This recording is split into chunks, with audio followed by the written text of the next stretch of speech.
اعوذ باللہ من الشیطان الرجیم بسم اللہ الرحمن الرحیم۔ السلام علیکم ناظرین میں ہوں آپ کا میزبان ارشاد انصاری اور آپ دیکھ رہے ہیں پے ٹیکس۔ ناظرین آج ہم بات چیت کریں گے ملک کی جو معاشی صورتحال ہے اس پہ، کیونکہ اس وقت ملکی معیشت پہ سیاست اپنے عروج پہ ہے۔ تمام پارٹیز اپنی سیاست کا محور اس وقت ملکی معیشت کو بنائے ہوئے ہیں، جبکہ صورتحال اور حالات اس بات کا متقاضی ہیں، تقاضا کرتے ہیں کہ ملک کی جو سیاست ہے اس سے معیشت کو دور رکھا جائے اور ملک میں قومی یکجہتی جو ہے وہ پیدا کی جائے۔ اس کا نتیجہ آپ کے سامنے ہے کہ جیسے جیسے سیاسی عدم استحکام جو ہے وہ بڑھتا جا رہا ہے، معیشت جو ہے وہ نیچے جاتی جا رہی ہے۔ ابھی ہمیں ایک اچھی خبر ملی تھی اور توقع یہ کی جا رہی تھی کہ آج جب پہلا کاروباری دن شروع ہوگا تو سٹاک مارکیٹ اپنی پیک پہ ہوگی اور ڈالر نیچے آ رہا ہوگا، لیکن ایسا دیکھنے میں نہیں آیا۔ سعودی عرب نے پاکستان کا $3 ارب کا قرضہ رول اوور کر دیا ہے، لیکن مارکیٹ میں اس طرح کا رسپانس نہیں آیا۔ پہلے ہاف تک اسلام آباد پاکستان کی جو سٹاک مارکیٹ ہے اس میں کوئی 150 سے 170 پوائنٹ کی تیزی دیکھنے میں نظر آئی، لیکن سیکنڈ ہاف کے بعد اب جب ہم آپ سے بات چیت کر رہے ہیں اس وقت تک مارکیٹ پوزیٹیو سے دوبارہ نیگیٹو میں چلی گئی ہے، اور جب ہم آپ سے بات چیت کر رہے ہیں تو اس وقت تک سٹاک مارکیٹ کوئی 15 پوائنٹ نیچے جا چکی تھی۔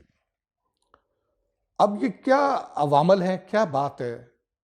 کہ تمام تر جو انڈیکیٹرز ہیں جو اچھائی کے لیے ثابت ہوتے ہیں، جو اکانومی کی ونڈو کو بہتر کرتے ہیں، وہ بھی اپنا اثر نہیں دکھا پا رہے۔ ڈالر ہے تو ڈالر 239 روپے پہ ابھی جب ہم آپ سے بات چیت کر رہے ہیں کہ 239 روپے پہ پہنچ چکا ہے، یہ مسلسل بڑھتا جا رہا ہے۔ انٹر بینک اور جو اوپن مارکیٹ ہے اس کا فرق کافی بڑھتا جا رہا ہے۔ یہ ساری چیزیں کنٹرول میں نہیں آ رہی، اور ہماری جو حکومت کی اقتصادی ٹیم ہے وہ طفل تسلیاں دے رہی ہے، اور کبھی ہمیں مارکیٹ میں انٹرونشن نہ کرنے کا جو ہے وہ سبق پڑھایا جاتا ہے، اور کبھی جو ہے وہ یہ کہا جاتا ہے کہ ڈیمانڈ اینڈ سپلائی کا جو ڈفرینس ہے اس کی وجہ سے یہ صورتحال پیدا ہوئی ہوئی ہے۔ لیکن ناظرین یہ معاملات تو ہیں اپنی جگہ پہ، اس کو آپ انکار تو نہیں کر سکتے، لیکن اس سے بڑھ کر جو ہے وہ ہم پہلے بھی 1-2 بار کہہ چکے ہیں، کہیں زیادہ جو عمل دخل ہے وہ سٹہ بازی کا ہے۔ جب تک آپ سٹہ بازی کو نہیں روکیں گے اس وقت تک آپ ڈالر کی اڑان کو نہیں روک سکتے۔ اور دوسری جو وجہ ہے وہ جو ڈالر کی جو شارٹیج اوپن مارکیٹ میں پیدا ہوئی ہے وہ بنیادی وجہ ہے، اور اس کی ریزن ہماری جو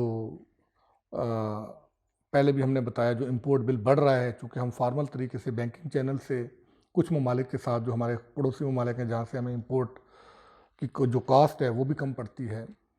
ان سے ہم فارمل چینل سے نہیں منگوا سکتے، تو پھر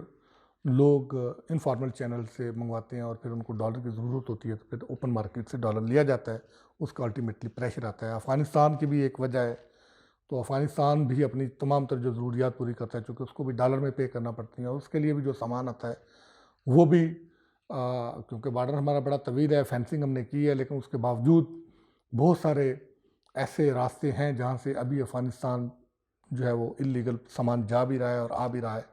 اور اس کا بوجھ بھی جو ہمارے اقتصادی ماہرین ہیں اور حکومتی حلقوں سے بھی اس بات کی جو تصدیق ہوتی ہے وہ بھی بلینز آف ڈالرز کا ہے، تو وہ بھی ہمارے اس پہ امپیکٹ آتا ہے۔ تو پھر اس سے بڑھ کے جو امپیکٹ آتا ہے وہ ریگولیٹرز کا کمزور ہونا ہے۔ جو ریگولیٹر ہے وہ اپنا اس طریقے سے کردار ادا نہیں کر رہا کہ اس کو کردار ادا کرنا چاہیے۔ جو لوگ ڈالر کی جو اس طرح کی شارٹیج میں ڈیمانڈ سپلائی کا گیپ پیدا کرنے میں ملوث ہیں ان کے خلاف کارروائی کی جائے۔ اگر ان کے خلاف کارروائی تیز کر دی جائے تو معاملات کافی حد تک بہتر ہو سکتے ہیں۔ سوری۔ اور اس کے ساتھ ساتھ جو سچویشن جو ڈیولپ ہو رہی ہے وہ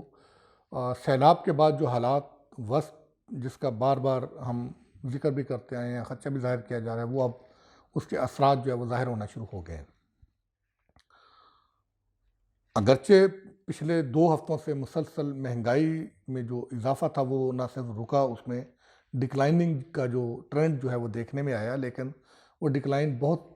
کم تھا. پہلی مرتبہ جو ہفتے میں جو آیا وہ 0.58 تھا، اور جو ریسنٹلی ویک گزرا ہے اس میں 0.19% جو ہے وہ مہنگائی میں کمی آئی. لیکن جو اقتصادی ماہرین ہیں، تجزیہ کار ہیں، ان کا یہ خیال ہے کہ یہ اس مہنگائی میں جو کمی بنیادی طور پہ آئی ہے، اس کا جو فیکٹر تھا وہ جو حکومت نے ٹماٹر، پیاز وغیرہ جو دیگر اشیاء جو جن کا جو باسکٹ ہے اس میں بھی ویٹیج کافی ہے، ان کی جو بروقت امپورٹ ہوئی ہے اس سے ان کی پرائسز جو نیچے آئی ہیں، اس کی وجہ سے اس کا اوورآل انفلیشن پہ امپیکٹ آیا اور انفلیشن کچھ کم ہوا. تو لہذا اس کے ساتھ ساتھ باقی چیزیں بھی ہمیں کرنی ہوں گی. اگر وہ نہیں کریں گے تو پھر یہ مہنگائی کا دوبارہ سے رجحان بڑھنا شروع ہو جائے گا کیونکہ پانی ابھی تک سیلاب زدہ علاقوں سے نہیں نکلا ہے، اور یہ اثرات گہرے ہوتے جا رہے ہیں کہ شاید گندم کی فصل جو ہے وہ بروقت کاشت نہیں ہو پائے گی. اگر ایسا ہوتا ہے تو ہمیں کوئی 30 لاکھ سے 40 لاکھ ٹن کے قریب گندم ہمیں امپورٹ کرنی پڑے گی. اس پہ بھاری زر مبادلہ جو ہے وہ خرچ کریں گے. کپاس ہمیں امپورٹ کرنی پڑے گی. پھر ہماری جو انڈسٹریل جو کاسٹ آف پروڈکشن ہے وہ بڑھ جائے گی. ہم پہلے ہی کمپیٹ نہیں کر پا رہے انٹرنیشنل مارکیٹ میں. اگر کاسٹ آف پروڈکشن ہماری مزید بڑھتی ہے تو پھر اس سے ہماری ایکسپورٹ جو ہے اس پہ نیگیٹو امپیکٹ آ سکتا ہے. پھر ہمارا ابھی ریونیو کا بھی جو ہے اس میں بھی کمپیکشن جو ہے وہ دیکھنے میں آ رہی ہے، کیونکہ اکنامک ایکٹیویٹیز ہماری بری طرح ہرٹ ہو رہی ہیں. ملک کی اکانومی کو 30 سے 40 ارب ڈالر کا نقصان پہنچا ہے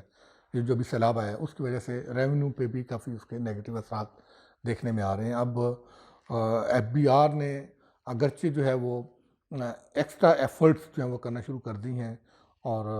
اب دیکھنا ہے کہ کیا وہ ایکسٹرا ایفرٹ کام دکھاتی ہیں یا نہیں دکھاتی. اور پھر یہ جو مہینہ ہے یہ ریٹرن فائلنگ کا بھی مہینہ ہے، انکم ٹیکس ریٹرن فائلنگ ہونی ہے. تو اس میں توقع یہ کی جا رہی ہوتی ہے کہ اس مہینے میں کوئی ریونیو ایف بی آر کو کچھ نارمل جو مہینے ہوتے ہیں اس سے شاید زیادہ آئے گا، کیونکہ ریونیو جو انکم ٹیکس ریٹرنز جو جمع کروائی جاتی ہیں اس کے ساتھ بھی لوگ جو ہے وہ اپنے ٹیکس واجبات جمع کرواتے ہیں. اب 30 ستمبر اس کی لاسٹ ڈیٹ ہے، لیکن ابھی تک جو ہے وہ ٹیکس ریٹرننگ فائلنگ کا جو رجحان ہے وہ کافی سلو ہے، اور اس پہ گورنمنٹ کو اور ایف بی آر کو بطور خاص متحرک ہونے کی ضرورت ہے کہ وہ آئے اور اس پہ لوگوں کو انکریج کرے اور ان کو گائیڈ کرے کہ اس کو جو ہے وہ ٹائملی جمع کروائیں، تاکہ اس میں جو ہے وہ مزید آپ کو ڈیٹ میں اضافہ نہ کرنا پڑے، توسیع نہ کرنا پڑے. پھر حکومت پہ اس بات کی بھی تنقید ہو رہی ہے کہ پیٹرولیم پرائسز جو ہے وہ ڈلے ہوئی ہیں. پہلی مرتبہ تو یہ کہا گیا کہ پرائم منسٹر اور وزیر خزانہ ملک میں نہیں تھے، وہ شنگھائی تعاون کی جو تنظیم کا اجلاس ہو رہا تھا اس میں گئے ہوئے تھے. تو 15 تاریخ کو گورنمنٹ نے نارملی ہر مہینے کی 15 کو جو ہے وہ اناؤنس کرنی ہوتی ہیں. پھر اسی طرح یکم سے پہلے آپ کو 30 کو یا 31 کو آپ کو اناؤنس کرنی ہوتی ہیں. اس مرتبہ امپیکٹ یہ آ رہا تھا کہ پیٹرولیم پرائسز کافی نیچے آئیں گی. تو اب حکومت پہ تنقید ہو رہی ہے کہ چونکہ پیٹرولیم پرائسز نیچے آنے کا توقع تھا، امکان تھا، تو اب حکومت بروقت ڈیسیژن نہیں لے رہی، اور اس کی وجہ سے عوام کی جو مشکلات ہیں وہ بڑھ رہی ہیں، اور عوام کو جو ریلیف ملنے کے کچھ امکانات تھے وہ معدوم ہوتے نظر آ رہے ہیں. اور اس پہ حکومت جو ہے وہ مسلسل خاموشی اختیار کیے ہوئے ہے، اور اس خاموشی کی وجہ سے لوگوں میں کافی غم و غصہ پایا جاتا ہے. حکومت کو چاہیے کہ بروقت اقدامات کرے، اور جو حکومت نے اصول طے کیا اس اصول کو مد نظر رکھتے ہوئے حکومت کو اب تک پیٹرولیم پرائسز کا جو ہے وہ اعلان کر دینا چاہیے، تاکہ عوام میں جو بے چینی پائی جاتی ہے وہ دور ہو سکے.